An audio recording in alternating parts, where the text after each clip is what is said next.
Ici le quart. Une flotte fantôme qui change de pavillon du jour au lendemain, un client qu'on n'a pas vérifié à temps. Dans la grande plaisance, ce qu'on ignore finit toujours par coûter cher. Chaque matin, le quart vous donne les 5 minutes essentielles sur les sanctions internationales, la conformité maritime et la géopolitique pour que vous avanciez en connaissance de cause. Voici le briefing du jour. Tour d'horizon.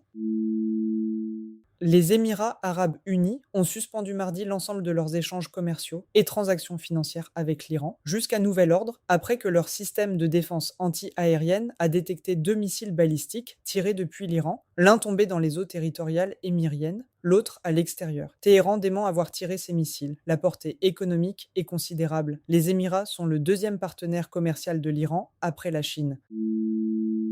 Le Yémen s'enfonce dans l'escalade. Les Houthis ont tiré ce week-end 6 missiles balistiques sur la ville de Marib, touchant des quartiers résidentiels et des camps de déplacés. 4 morts, 8 blessés, tandis que des frappes sur le port d'Al-Maka ont fait 7 morts supplémentaires. L'émissaire de l'ONU, Hans Grundberg, maintient sa mise en garde sur le risque le plus élevé de reprise d'un conflit à grande échelle depuis la trêve de 2022. Un risque aggravé par les attaques renouvelées contre le trafic commercial en mer Rouge et dans le golfe d'Aden, alors que le Yémen importe l'essentiel de sa nourriture par voie maritime pour 19,5 millions de personnes dépendantes de l'aide humanitaire.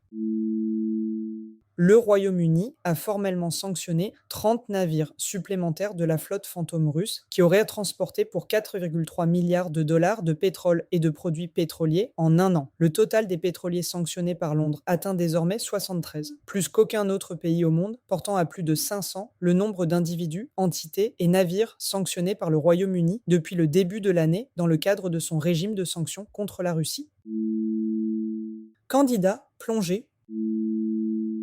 La suspension totale des échanges avec l'Iran par les Émirats arabes unis mérite d'être suivie de près par la conformité maritime. Dubaï est historiquement l'un des principaux hubs de réexportation utilisés pour contourner les sanctions visant l'Iran. Un arrêt aussi brutal et total des flux commerciaux et financiers risque de rediriger une partie de ce commerce vers d'autres points de passage régionaux déjà identifiés comme fragiles, à l'image du recours par ADN Hoc aux tactiques de transit obscur évoquées plus tôt ce mois-ci, plutôt que de le faire simplement disparaître.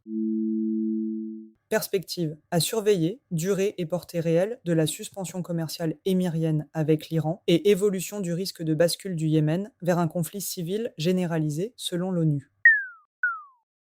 C'était le quart. Rester informé, c'est rester couvert. Toutes les sources citées sont disponibles dans les notes de cet épisode.